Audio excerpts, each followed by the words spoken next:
우리가 잘 아는 그 애플의 창시자인 스티브 잡스를 알고 있습니다. 이분이 그 스탠퍼드 대학에서 강연을 하게 되는데, 그때 강연을 할 때가 그때 췌장암으로 말미암아 마지막 사경을 헤매기 바로 직전이었습니다. 그때 그는 이런 말을 합니다. 죽음은 삶이 만든 단 하나의 최고의 발명품이다, 이런 말을 합니다. 그리고 인간은 제한된 시간을 살고 있기 때문에 정말 그 제한된 시간을 사는 동안 최고의 삶을 살아가라. 그리고 외모보다는 내면의 세계에, 영혼에 굉장히 집중하여 살다가 가야 된다 하면서 라틴어인 그 유명한 말 한마디가 있는데, 메멘토 모리라고 하는 말을 마지막으로 마치게 됩니다. 이 메멘토 모리라고 하는 말은 죽음을 기억하라 라는 말입니다. 저는 이 글을 읽으면서 정말 두 가지를 크게 깊게 마음속에 생각을 했습니다. 이 스티브 잡스가 말한 죽음은 삶이 만든 단 하나의 최고의 발명품이라고 하는 말이 뭘까라는 생각을 곰곰이 생각해 봤는데, 다음과 같은 몇 가지가 생각이 나. 첫째는 뭐냐? 살아있는 사람만 죽음의 의미를 알 수가 있다는 말입니다. 둘째는 당신의 죽음이 무엇인가를 정말 알고 있는가라고 하는 물음입니다. 셋째는 당신이 죽음을 안다면 인생의 최고를 발견한 사람이다, 그런 말이 되고요. 네 번째는 당신이 죽음을 모른다면 인생을 지금 잘못 살고 있다, 그런 의미도 되는 거고요. 다섯째는 당신은 죽음을 준비하는 지혜가 있어야 된다, 그런 의미를 느끼게 됐습니다. 그러면서 저는 이런 질문을 내 자신에게 해보게 됐는데, 첫째는 뭐냐? 나는 정말 죽음을 아는 사람인가? 그리고 죽음이 오늘 온다고 해도 두렵지 않게 죽음을 맞이할 수 있는가? 여러분은 죽음 앞에 어떤 사람으로 살고 있는가? 죽음이 정말 두려운 존재인가? 아니면 죽음을 일상처럼 찾아오는 손님으로 맞이할 수 있도록 내 믿음이 지금 죽음과 함께 가도 평안하게 갈 수 있는 준비가 되어 있는가?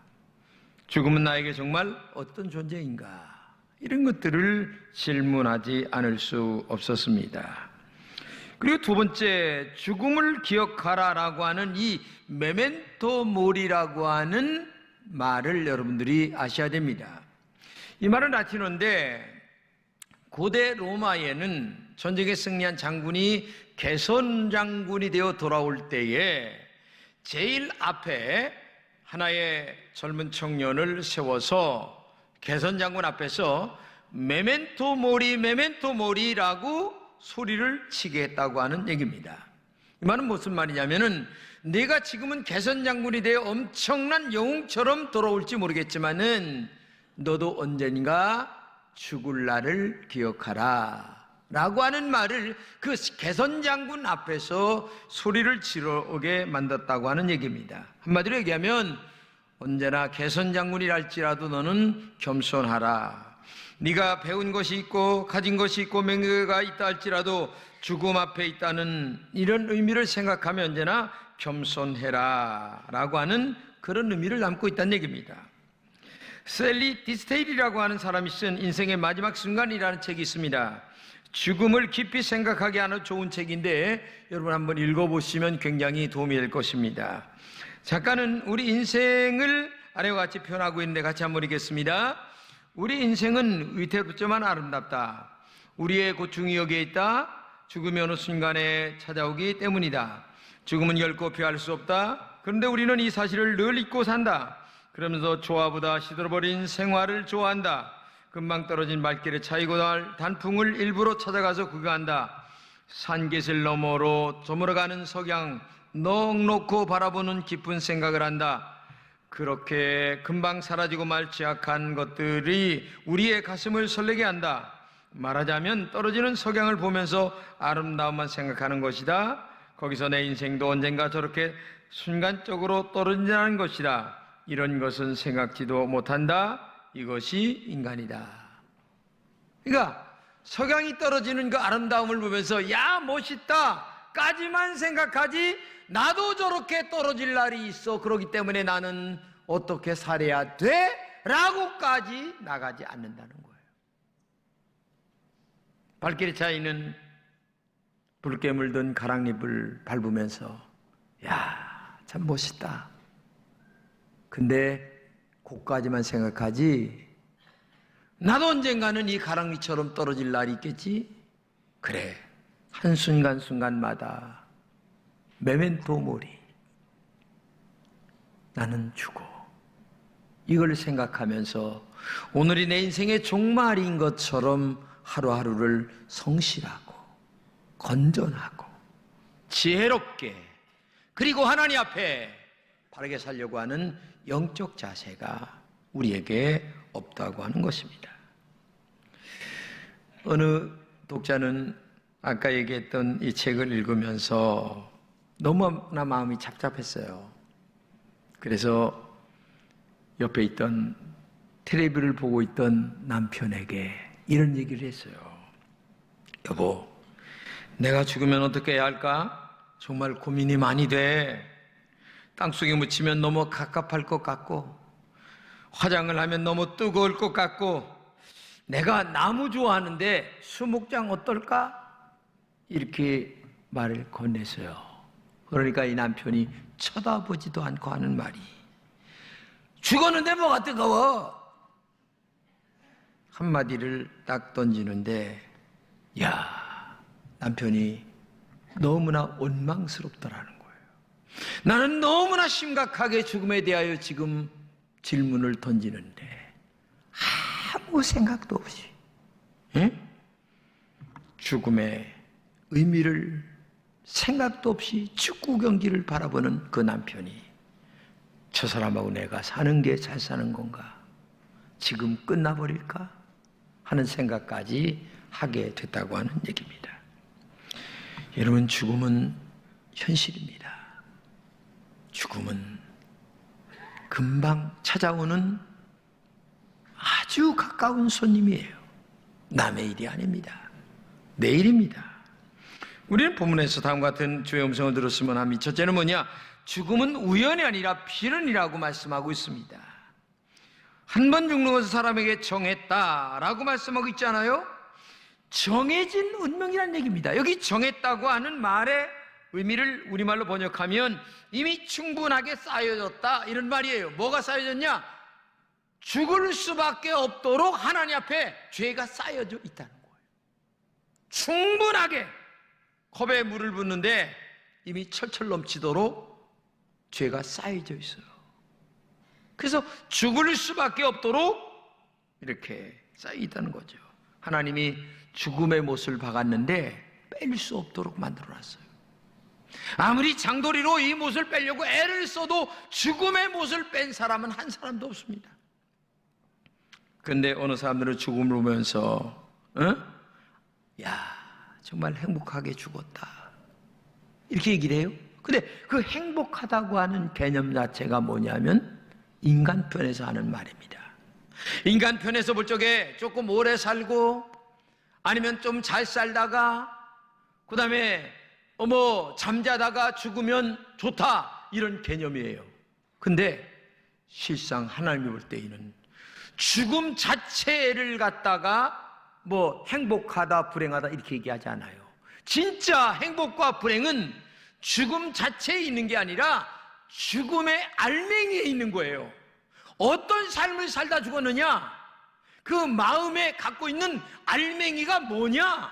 이걸 가지고 따지는데 사람들은 죽는 모습을 갖다가 행복이다, 불행이다 이렇게 따진다는 얘기죠.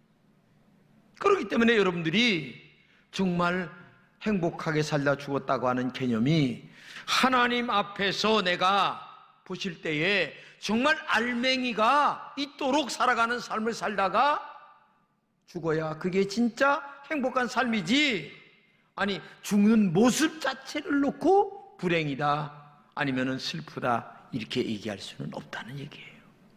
그렇기 때문에 오늘도 여러분들이 살아갈 때에 알맹이가 있는 삶, 내용이 있는 삶, 그 내용은 기준이 뭐냐? 성경이에요. 하나님이 기뻐하는 삶을 살고 있느냐, 성경적 삶을 살고 있느냐, 천국을 준비하며 살고 있느냐 라고 하는 것이 진짜 알맹이가 있는 삶이에요. 근데 우리는 껍데기를 보면서 행복이다, 불행이다 자꾸 얘기하는데 정말 이것은 문제가 정말 있다. 여러분 생각해 보세요.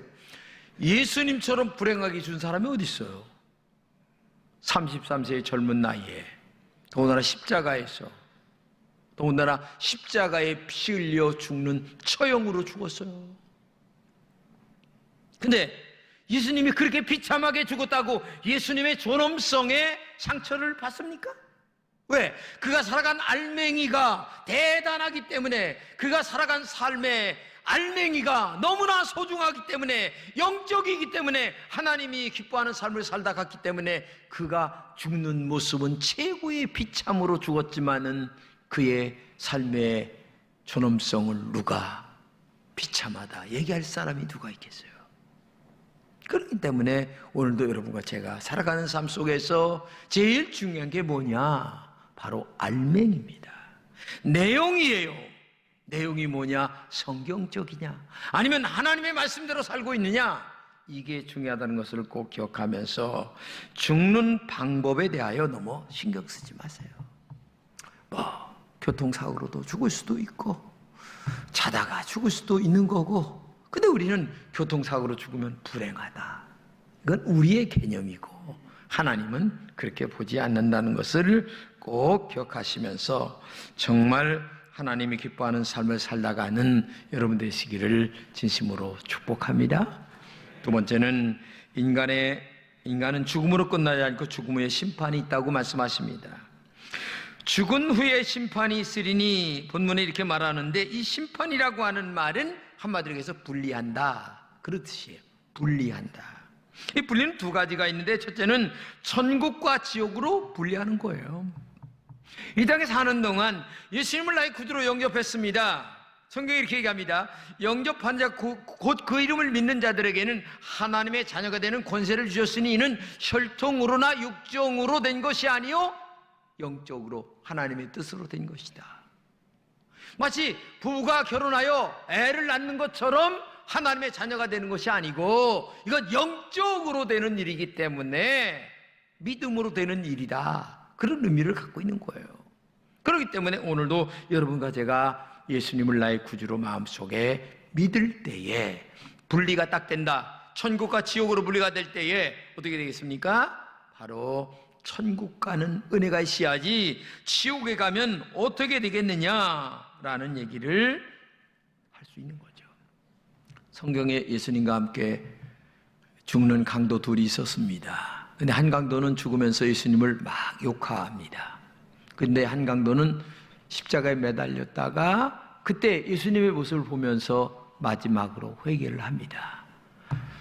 그때에 예수님께서 이렇게 말씀하십니다. 네가 오늘 나와 함께 낙원에 있을 것이다. 그러면 십자가에 매달린 강도가 착한 일 할 시간이 있었습니까? 없었어요. 평생 나쁜 짓 하다가 십자가에 매달렸어요. 숨 떨어지기 직전에 자기 죄를 회개하고 예수님 앞에서 주님을 마음에 믿었어요. 그때 내가 오늘 나와 함께 낙원에 갈 것이다. 행위로 구원받는 게 아니란 얘기예요. 이 신분의 변화, 그러니까 마귀의 자녀에서 하나님의 자녀가 되는 이 영적인 하나님의 자녀가 되는 길은 행위로 되는 게 아니에요. 믿음으로 되는 거예요. 그렇기 때문에 오늘도 믿음으로 된다고 하는 말은 너무나 공평한 거예요. 배운 사람, 있는 사람, 없는 사람, 잘난 사람, 못난 사람, 누구에게나 공평한 하나님의 영적인 원리가 뭐냐면 바로 자녀가 되는 원리는 믿음으로 된다. 그리고 믿음으로 살아간 사람들에게 행위가 따라가야 되는 거예요. 근데 우리는 행위를 가지고 하나님 앞에 구원을 받는 줄로 알지만 그것은 잘못된 것이라는 거죠. 그렇기 때문에 오늘도 여러분 부탁합니다. 예수님이 여러분의 구주가 될 수 있는 믿음이 여러분들에게 있기를 진심으로 축복합니다. 두 번째는 상급에 관한 분리가 있습니다. 이 땅에 예수를 믿는데 얼마나 잘 믿었느냐, 어떻게 믿었느냐라고 하는 상급에 관한 분리가 있다는 얘기예요. 여러분 생각해 보세요. 교회를 나오지만은 신앙이란 천차만별입니다. 어떤 사람은 정말 예수님이 기뻐하는 믿음으로 신앙생활하는 사람이 있는 반면에 어떤 사람은 자기중심적인 사고를 가지고 평생을 살아가는 사람이 있어요. 한 번도 안 변합니다. 그리고 선을 딱 정해놓습니다. 이 이상은 나는 안 넘어가. 목사님이 아무리 그런다고 이렇게 얘기해요. 꼬신다고 얘기합니다. 또 말을 믿음으로 얘기한다 이렇게 얘기하지 않고 꼬신다 이렇게 얘기를 해요. 참 한심스럽죠. 응? 제가 여러분들을 지금 꼬시고 있습니까? 이런 말을 해도 그렇게 하지 마세요. 그러니까 얼마나 인간적입니까? 교회를 10년, 20년 다닌 사람이 그 소리를 하는 거예요. 그러니까 선을 딱 정해놔요. 이 선은 죽어도 안 넘어갑니다. 근데 공부선은 안 정해요. 100점을 넘으려고 발버둥을 칩니다.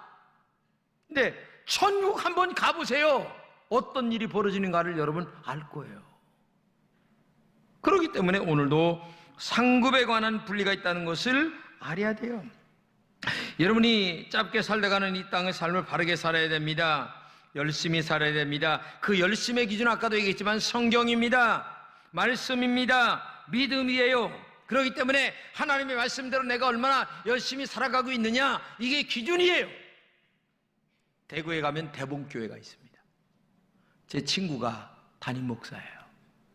근데 담임 목사로 가기 전에 대봉교회 원로 목사님이 계셨는데 그분이 누구냐면 박맹술 목사님이세요. 근데 이분이 86세가 돼서 죽기 바로 직전에 마지막 고별 설교를 했어요. 근데 이분이 이렇게 얘기합니다. 저는 우리 대봉교회에서 40년 목회했습니다. 우리 교단 총회장 지냈습니다. 한기총 초대 대표장을 지냈습니다. 어느 날 그런데 주님께서 암으로 투병하고 있는 저를 천국의 상급을 보여주신다고 하기에 따라갔습니다. 40년 목회하고 우리 교단 총회장을 지낸 제가 천국에 거처할 처소가 남미에 있는 이가수 폭포 옆에 있는 개집과 같았습니다. 제가 너무 그래서 땅을 치며 통곡하며 하나님께 항변했습니다. 그때 우리 주님이 이렇게 대답했습니다. 너는 내가 받을 영광을 이 땅에서 이미 다 받았지 않느냐? 내가 받을 대접 내가 이미 다 받았지 않느냐? 내가 진정으로 나를 위해서 한 일이 뭐냐? 한번 네 자신에게 질문해 봐라. 그러니까 이 박맹실 목사님이 영적으로 영안이 열려서 갔다 왔는데 유구무원이었다. 할 말이 없어요. 하나님을 위해서 말은 한다고 그랬는데 실제는 자기가 영광을 다 차지했다. 그러면서 이렇게 말했어요. 우리는 믿음으로 구원을 받았습니다.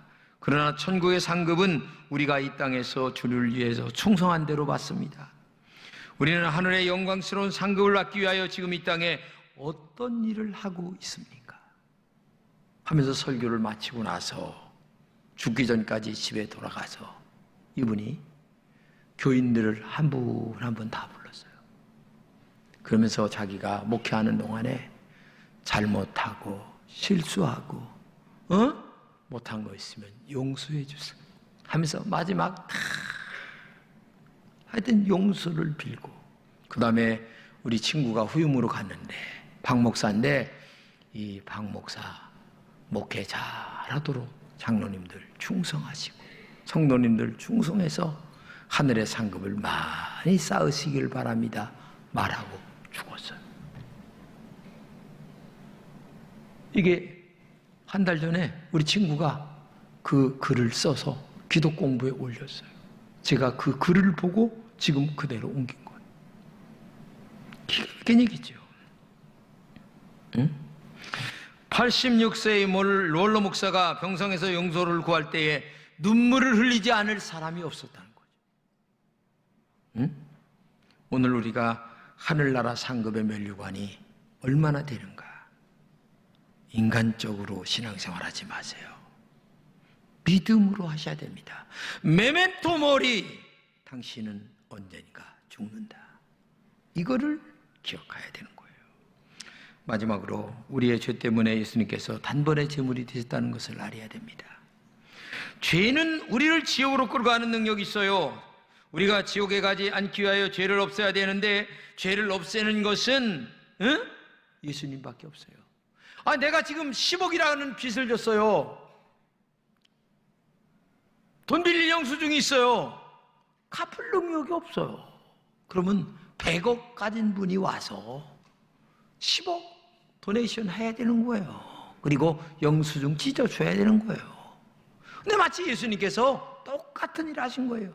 이 죄 때문에 지옥에 갈 우리들을 예수님께서 십자가에 피 흘려 죽으심으로 말미암아 네가 지은 모든 죄를 내가 용서한다. 단번에 십자가에 피 흘려 죽으심으로 말미암아 우리의 모든 죄를 용서해 주신 거예요. 그걸 그냥 받아들이기만 하면 되는 거예요. 마음속에 믿기만 하면 우리가 하나님의 자녀가 되는 줄로 믿습니다.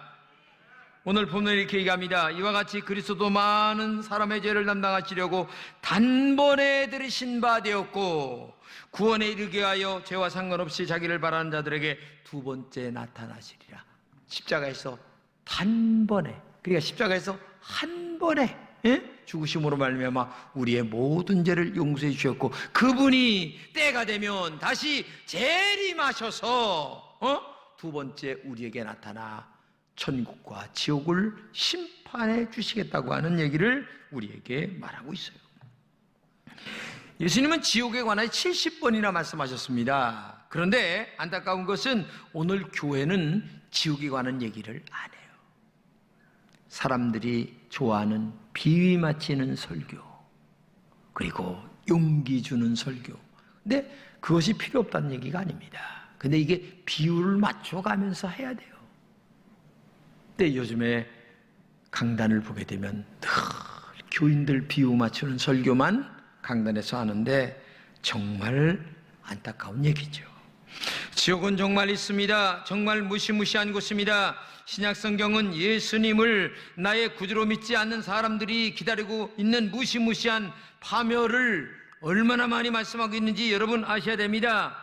사실 지옥은 사탄을 위해서 준비된 곳입니다. 성경은 이렇게 얘기합니다. 너의 저주받은 자들아, 내게서 떠나 마귀와 그의 천사들을 위하여 준비한 영원한 불 속에 들어가라. 그런데 인간이 하나님과 꿍짝이 되어 돌아가야 되는데 마귀와 꿍짝이 되어 돌아가다 보니까 마지막 마귀와 함께 지옥에 떨어질 수밖에 없다는 얘기입니다.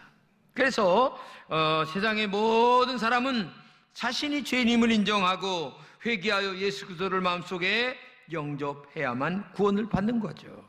성경은 말합니다. 주 예수를 믿으라. 그리하면 너와 내 집이 구원을 받으리라. 그렇죠. 빌 와이즈라고 하는 분이 있었는데 이분이 부동산업을 하는 사람이에요. 새벽 3시에 영적으로 지옥을 경험합니다. 너무나 뜨거워서 견딜 수가 없었어요. 죽을 수도 없어서 살 수도 없었어요. 고통만 더해지는 곳이 지옥인데 이게 영적으로 경험을 하는 거예요. 그러면서 마지막 9.11 테러에 대하여 얘기를 하는데 9.11 테러가 나서 그 빌딩이 녹아내릴 때에 1000도 이상이었다고 그래요. 근데 그 1000도 이상이 너무나 뜨거워서 그냥 거기서 뛰어내리잖아요. 뛰어내리면 죽는 줄 알면서. 근데 지옥은 몇 도냐? 약 6000도라고 얘기해요. 근데 거기에서 죽지도 않고 그 다음에 계속 살아서 고통과 괴로움만 더해가는 곳이 지옥이에요. 근데 이곳에 가지 않도록 하기 위하여 오늘 예수님이 우리에게 십자가에 피 흘려 죽으셨다는 사실을 알아야 됩니다. 다테 신국을 보게 되면 그 책 입구에 이렇게 얘기합니다. 영원히 버림받은 자들이 들어가는 문, 그리고 여기 들어가는 자들은 모든 소망을 버릴지어다. 이렇게 딱 얘기합니다. 여러분, 정말 지옥은 있습니다. 그리고 천국도 있습니다. 여러분, 내가 만약 지금 죽는다면 나는 천국 갈 것인가? 아니면 지옥 갈 것인가에 대하여 자기 영적 상태에 대한 질문을 오늘 던져보셔야 됩니다. 밥만 먹고 사는 게 인간이 아니에요. 동물은 본능적으로 살지만 인간은 본능을 넘어 생각이 있는 동물입니다. 왜? 영혼이 있기 때문에. 그래서 어디를 가든지 우상을 섬깁니다. 신을 섬기게 돼 있어요. 모르니까. 하나님을 모르니까. 근데 우리는 하나님을 알잖아요. 그럼 하나님을 섬겨야 되는 거예요. 하나님을 성경대로, 하나님을 말씀대로 섬겨서 우리가 언제 하나님 앞에 부름을 받는다 할지라도 천국에 올라가 주와 함께 영원히 영생복락을 누리는 하나님의 종들이 되어야 될 줄로 믿습니다. 믿음으로 천국에 들어가는 것입니다. 이 땅에 짧게 살다가는 동안에 정말 하나님을 기쁘시게 하려고 하는 마음, 자세를 가지고 살아가야 되는 거예요. 그게 믿음으로 산다고 얘기하는 겁니다. 육신의 욕망을 위해서만 예수를 이용하려고 하는 그런 신앙은 벗어버려야 되는 거예요. 그리고 하나님의 영광을 위해서 살다 보면 하나님이 우리의 입고 먹고 마시는 육적인 문제들을 다 해결해 주신다고 성경은 말씀하고 있는 거예요. 그러므로 오늘도 메멘토 모리, 너는 언젠가 죽는다는 것을 알아라. 꼭 기억하면서 하루하루가 믿음으로 승리하는 여러분 되시기를 주님의 이름으로 축복합니다.